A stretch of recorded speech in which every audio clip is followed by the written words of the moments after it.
All right, so this is going to be a video on creating a double pinch pot. You use this when you are constructing something that is thicker and you want it to be hollow on the inside, because if it's not hollow on the inside, it just blows up, and well, that totally stinks. All right, so I changed my what do you call this? My Elmo's direction from being upright to more like this. We'll see how this goes, if we like this better. I don't know if I'm going to be able to do it all that well, just for the mere fact that it's kind of somewhat in my way. Okay, so you've got your chunk of clay right here. I need you to take off. I'm going to go back up like this. We're going to change our direction. You want to take off about a little, almost half, but not quite half, so you want to have a chunk like that. Okay. I'm going to, you got to put this aside. Okay. I'm going to ball this up. Side, how big this should be. Okay. We want to create a ball of clay. Do not take your clay. If you had a piece of clay like this, don't fold it over like this, because when you fold it like that, you end up trapping air in there, and the air that you trap inside, it basically blows up it makes your project blow up. So don't ever fold your clay. That's just a terrible thing to do. Okay, so you want maybe about half. This might be a little bit too big. So I would say go with about half of your clay, cut it in half. You can use dental floss. Dental floss works really good at slicing clay really, really well. Okay, so dental floss. Now you're going to take your ball of clay. You need to make sure that you are oh, excuse me, I'm trying to get my cheat sheet here as to what I need to remind you to do. You need to have your ball of clay, okay, into relatively a perfect circle. It's not perfect, but it's close enough. Okay. If it's wonky shaped, when you divide the clay, it may not be a perfect 50-50 split, and that's what we want. So for this process right here, obviously you're going to need some dental floss to cut your clay in half. I actually have dental floss right here, but I also have my little slicey dicey tool. I will tell you, dental floss works really good. You are also going to need either a spoon, or if you have a wooden tool, and you are going to need something that you can create your score marks with. Okay. So that could be, you could use a toothpick, not a toothpick. You could use a toothpick. You could use a paper clip. You could use a fork. A fork works really, really well too. So a toothpick, paper clip, fork, anything like that is going to work really well at scoring. Okay. So I always suggest stand up, take a look, and make sure you're getting it smack dab down the center, because if you're sitting down, you're not going to get an even split. Okay. Okay, so there's my lovely, there we go, 50-50, okay? All right, so I'm going to turn it this way so you can see when we look at it like that, it's pretty much exactly the same size, and that's what we want. If you have one side that's really big compared to the other, it's going to be a little more challenging. Okay, all right, so now the next thing that we need to talk about is the thickness of your clay. All right, my hands, okay? My index finger is about 1/2 inch. My thumb here, is 3/4 inch, okay? You need to figure out what 1/2 inch is as far as a finger goes. I know that my index finger is 1/2 inch. So if you have a ruler, then use a ruler and measure your finger 1/2 inch, okay? That is how thick roughly we want the walls of our clay to be. So I'm going to put my finger right here. That's about how thick I want the wall, the lip of my project to be. Do not pinch this super skinny, okay? So you're going to put it in the palm of your hand, and you are only going to use your thumb as you are pinching. Don't stick your knuckle in it. Don't stick your fingers in it. If you do that, it gets messy, doesn't work good. Do it this way. All right, so you're going to come through and you're just going to gently pinch around, and it's going to take me a couple of different rotations, okay, multiple rotations, and the goal is that it is the same thickness here all the way through. So you've got to make sure that you're taking your time, gently pinching it out. If you're pinching like a maniac, it's not going to work out well, okay? So these bumpy bits on the end, we want those to go away too. So I'm going to come through, I'm going to pinch those out. One finger or one thumb in at a time. You do not want multiples, okay? It just gets really sloppy looking. Okay, so, and then I'm going to take my finger and I'm going to say, that is about a half of an inch. That is exactly what we want. We want between a half of an inch and 3/4 of an inch, okay? So it's definitely closer to a half of an inch than 3/4 of an inch. 3/4 of an inch is pretty darn chubby. And, you know, if that's what, you know, you're comfortable with, then that's fine. But I would say go for a half of an inch. So I have one fully pinched out, okay? And then another thing I totally forgot to tell you to get, I need you to get some paper towels. So I have some paper towel right here. I'm going to take this, put my paper towel right here. I just need a little bit of paper towel. All right. Now I'm going to take and I'm going to pinch out my second pinch pot. Do the same thing that I did last time. I'm taking my time. I'm rotating it around. See how I'm rotating it as we go. I'm making sure that it stays off of the table, because if you put it on the table, it gets flat, and well, that stinks. We don't want that. All right, let me go like this. I'm going to look at this. Oops, see how that's all bumpy looking there? I don't want it to look like that. I'm going to rotate the other direction now. Okay, make sure that you are keeping it nice and check it periodically. See, I would go right here, and you know what? Look, see there? It's not, this one right here needs to be pinched out just a little bit more, okay?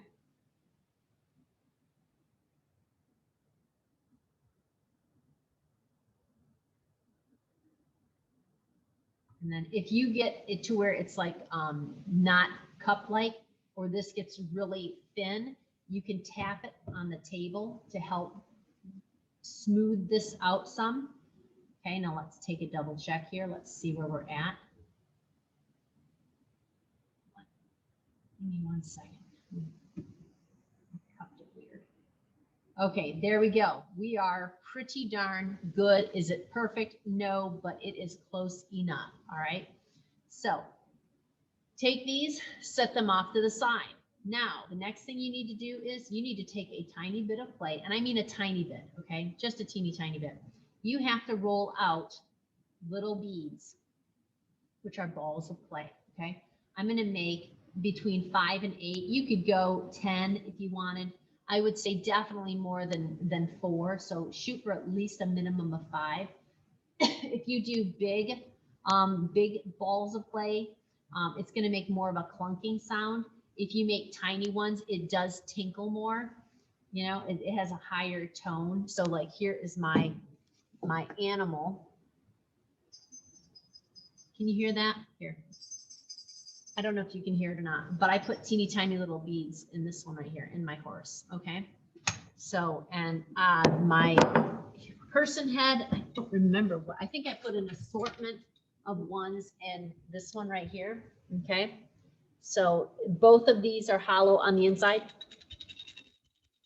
That one definitely is not quite as high of a tone. Okay. So I have 3, 6, 7 different, and remember, your clay should never sit out. I'm being bad right now, but I can be bad because, well, I am at school.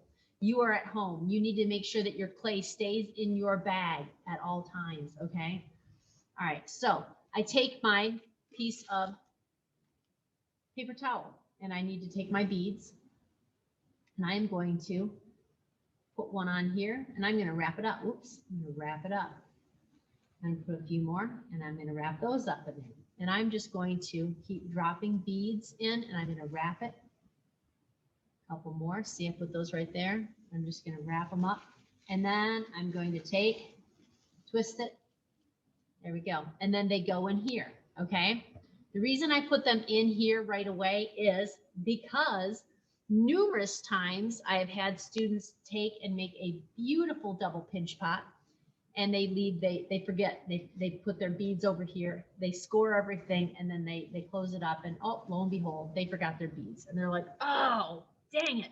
So make sure you don't forget to put those in. Okay, so now you can use a fork, you can use any kind of a knife or anything. You want to make sure, I'm going to bring this up like this so we can see it just a little bit more. So you want to come through and you want to see those score marks. Okay, you can see these better. I have this tool right here. I don't know, can you see? Oh, you can see that. My last video totally stunk. That's why I'm redoing it. This is my second one of this video. Okay, so I come through, I score. This is like using a fork. This would be equivalent to a fork. Love this tool here, guys. Then I come through and I score this one, okay? You've got to scratch it really good. It's like Legos, you know, the Legos stick together because of those little knobby things, okay? And you want the crumble stuff on here. You want this rough, like looking surface, okay? Now, next thing you need to do is you come through and you take the water and you tap the water on the project's lip. This is called the lip of your project, and you don't want the paper out there. Tuck that up. All right, so we've got that like that. So I've got water. I've got score marks. We got a little dampness in there.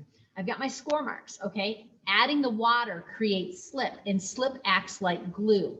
So we definitely want to use water and the scoring, because that's what creates that good bond, okay? So now I'm going to take my project, and here we go. We're going to stick it together like this. You do have to be a little more gentle at this stage because you don't want to collapse it, okay? And you can use your fingers a little bit, but I really like using my wooden tool. You can use a spoon on here as well, but you need something. I like to put a little bit of water on there too.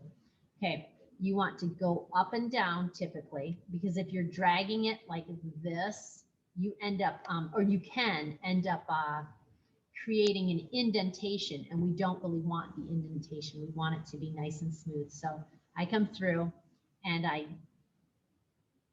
get it all blended in, okay?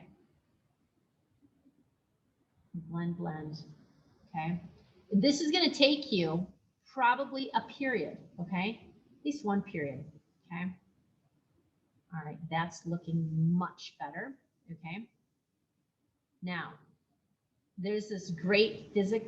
I'm not a physics teacher, people, but art and physics actually do go together, art and science. Okay, so now this is sealed. It is plastic. It is still totally flexible, and we want to keep it to where it doesn't, you know, like squash. So you can press on it. You can press on it, and it's not going to go anywhere. Okay. The reason it won't collapse on itself is because of physics. Okay. So I'm exerting pressure on the sides of my project. I am not He-Man squishing. I am gently squishing. Okay. But the air that's trapped on the inside of this project, it is pushing out as I am pushing in, which allows the project to not collapse into itself. So that's actually pretty cool. I love the fact that science and art actually do kind of relate to each other. Okay. All right. So once you get this done, you have to like make sure those get those. If I still see a line on your project when you submit your photo, you're not done yet. Okay. Now, if you want it to become super like smooth and stuff, I just would come through and I would roll this a little bit. I would not go crazy. If by chance you are seeing cracks forming on your project, then what you need to do is take a little bit of water. You come through and you gently massage out any cracks. Okay. The drier your project gets, you know, the harder it is to work with. Okay. And we are at a plastic stage right now. We want to get to a soft leather hard so we can start adding details. Soft leather hard means we can start to construct. Right now, it is super squishy, okay, because we just constructed this. All right, now what you need to do is, this needs to go into your bag, okay? Do not let this sit out, okay? Do not let this sit out. It needs to go in your bag and get ready for the next stage to where it becomes soft leather hard. If you put it in without paper towel and stuff, within a day or so, it should be usable for the next step. Okay, so that's what we've got. Make sure you are paying attention to how you are storing your projects. I've had some students tell me their project keeps drying out. If you are not using a bag, like a garbage bag from like the grocery store, I don't mean like a teeny tiny one. I mean like a big old garbage bag. Oh, here we go. See if we can do this down a little bit. So this is my garbage bag here, guys.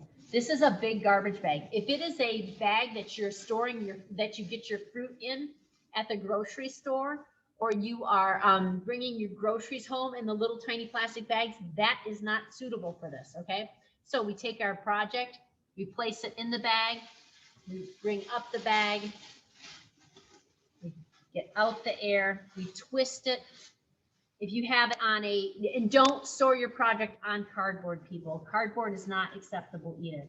So make sure you have it on, you can have it on a ceramic plate. If you're storing it on a ceramic plate, make sure that you have paper towel on it. I've had some students use, pop this up like this. I've had some people use like a baking pan. You can use a baking pan. Just make sure that you've got some paper towel on there, and then you put your project on, and then you can wrap it up nice and neat. If you are using something that is going to suck the moisture out of your project, then, you know, like cardboard, your project may dry out too soon. So make sure you're using something that is non-porous, meaning, you know, metal, ceramic, anything like that. Okay. All right. So this is all I've got for you for this stage. Submit a good quality double pinch pot. All right. All right. Have a good one, people.